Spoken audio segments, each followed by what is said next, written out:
Traffic control for surface mining operations. All kinds and sizes of vehicles travel roads at surface mining operations. These vehicles are operated by drivers who travel these haulage roads on a daily basis, or sometimes for the very first time. This means that there is a need for good traffic control on mine haul roads. On the mine sites, you're going to have 18-wheeler tractor and trailers. You're talking about small pickup trucks. When you've got those type of folks intermingling with your property, signage is very important. Making sure they understand the traffic patterns, having your scale clerk communicate with your loader operators to let them know that, hey, we've got a man coming down with a small pickup truck. According to coal mining regulations, traffic rules, signals, and warning signs shall be standardized at each mine and posted. The Metal Non-Metal Standards states that rules governing speed, right-of-way, direction of movement, and the use of headlights to assure appropriate visibility shall be established and followed at each mine. Also, signs or signals that warn of hazardous conditions shall be placed at appropriate locations at each mine. The most critical part of rail and truck traffic in one mine site together is communication. And you've got a person at the crossing is communicating with the locomotive operator to make sure that he knows, I've got the arms down, the signage you already know is there, but he's letting him know, hey, you're clear. Setting up good traffic controls is an essential part of the overall planning of a mining operation. These planners need to know the roads, know the equipment, and know the future of the mine. One of the most important elements in an effective traffic control plan is the use of signs. The signs that we have posted are not just for employees. They are for contract drivers, vendors, anyone else who happens to be on the mine site. We expect people to obey these signs, stop signs, speed limit signs, any other warning or directional signs that we have posted. There are no exceptions to this, and failure to obey these policies will result in disciplinary action. Mine operators are responsible for developing, installing, and maintaining signs on haul roads.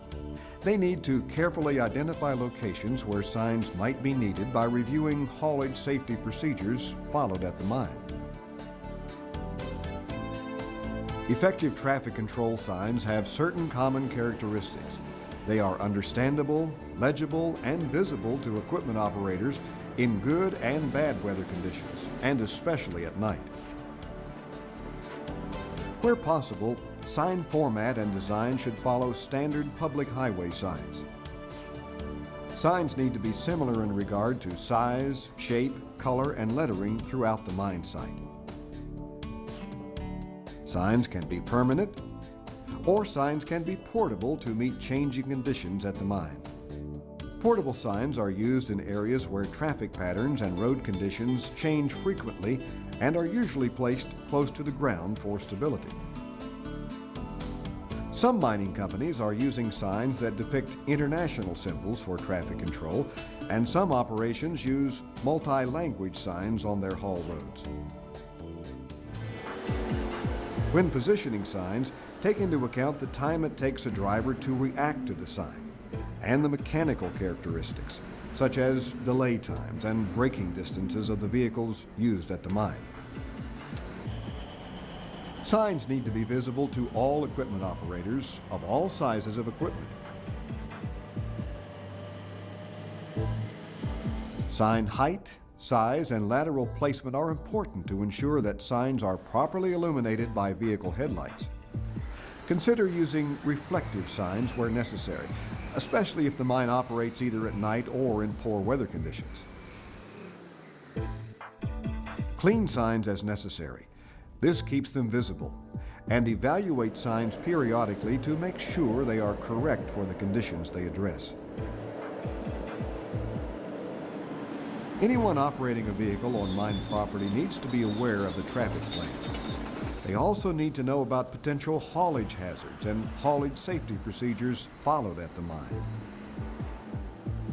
Equipment operators sometimes develop a false sense of security by driving the same haul roads every day. They think they know where every dip and roll in the road is located. This thinking can be dangerous because haul roads near active mining operations can change every day.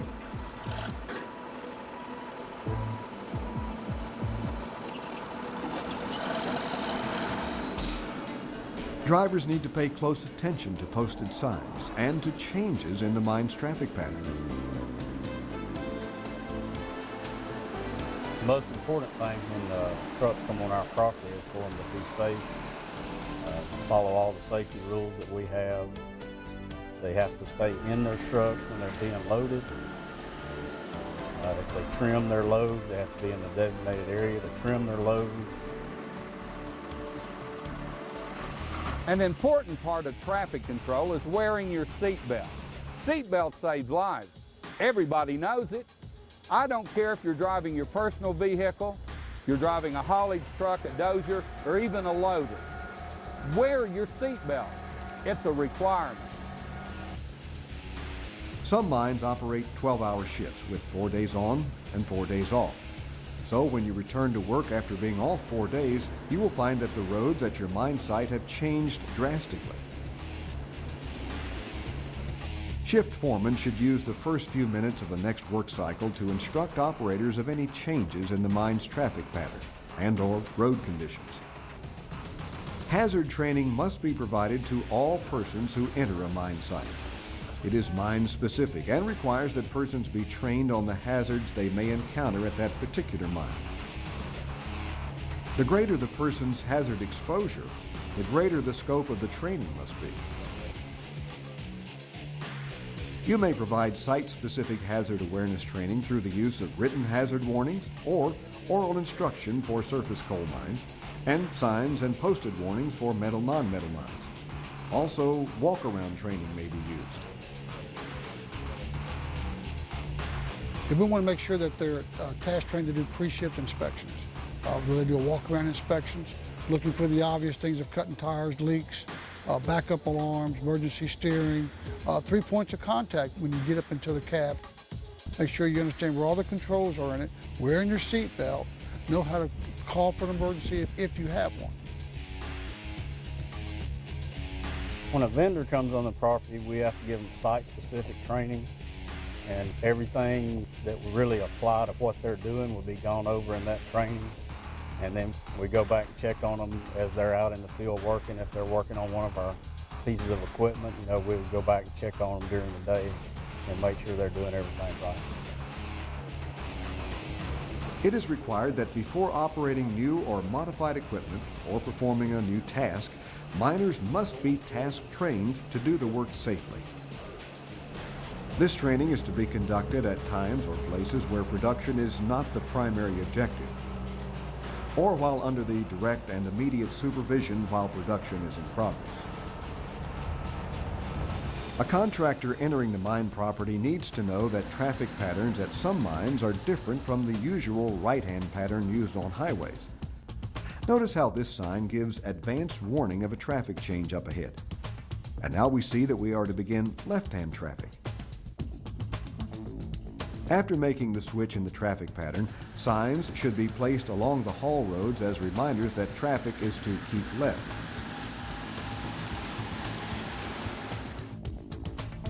All of these signs are regulatory signs. Regulatory means they have to be obeyed. Stop signs need to be located as close as possible to the point where a vehicle is required to stop. Some signs give advance warning of hazardous areas where extra caution needs to be taken, such as places where accidents have occurred in the past. Whenever blasts are scheduled and the warning signal is given, all equipment operators are to stop their vehicles in a safe location away from the blast. Roadways are guarded, barricaded, or posted to prevent anyone from going into the blast area.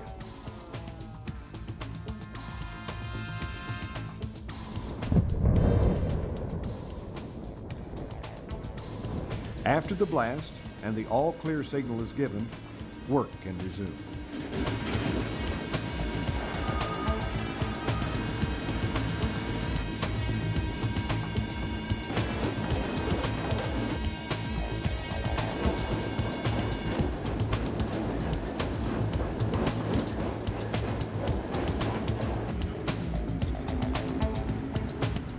Speed has a lot to do with many mine accidents.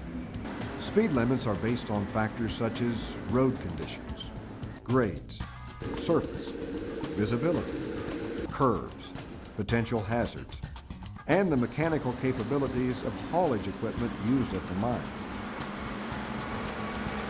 You must be able to stop within the limits of your vehicle. Speed limits must be determined at each section of the mine haul road. Speed limit signs need to be posted at regular intervals to remind drivers of applicable speed limits. Some mining operations use unusual speed limit signs to get the attention of the drivers. Warning signs should be posted to warn drivers about hazardous situations. Place warning signs far enough ahead of the condition to allow the driver enough time to complete the required maneuver.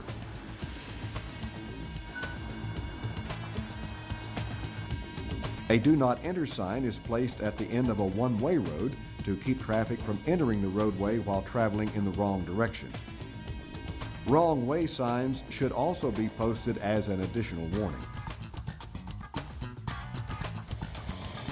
These signs provide drivers with advance warning of steep downgrades where they need to exercise special caution. Post the percent grade, length of grade, and any special gearing requirements to better prepare the driver to descend the grade safely. Escape ramp and berm signs give drivers advance warning of their location in case of an emergency. These signs let drivers know about sharp rises or drops in the roadway surface that could either create hazardous conditions or affect safe handling of the vehicle. These signs warn drivers in advance that the roadway ahead narrows to such an extent that two vehicles cannot pass each other safely.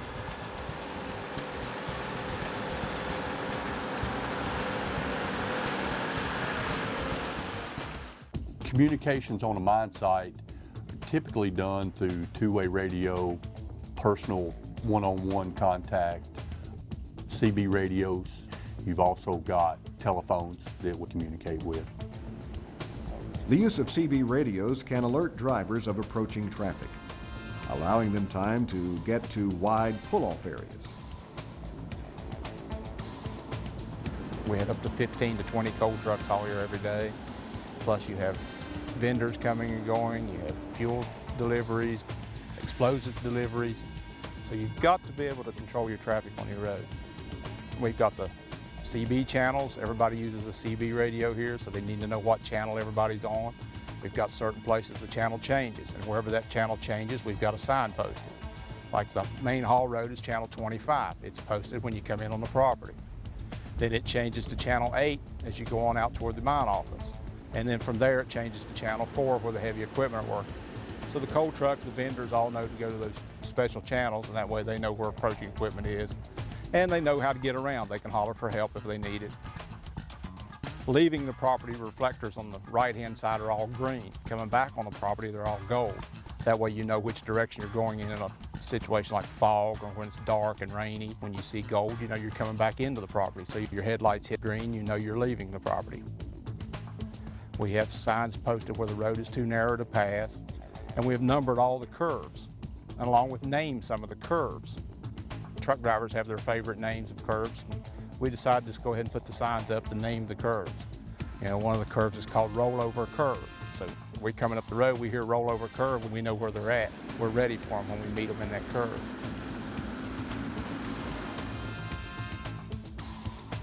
Talking on CB radios would be virtually impossible at an operation this large.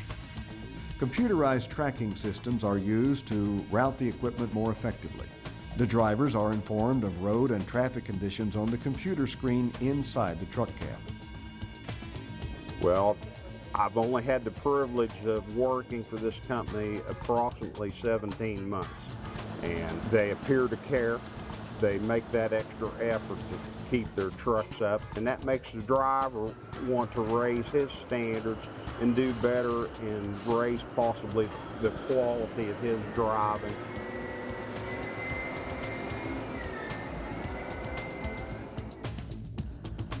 I'll tell you, traffic control on a mine site's tough.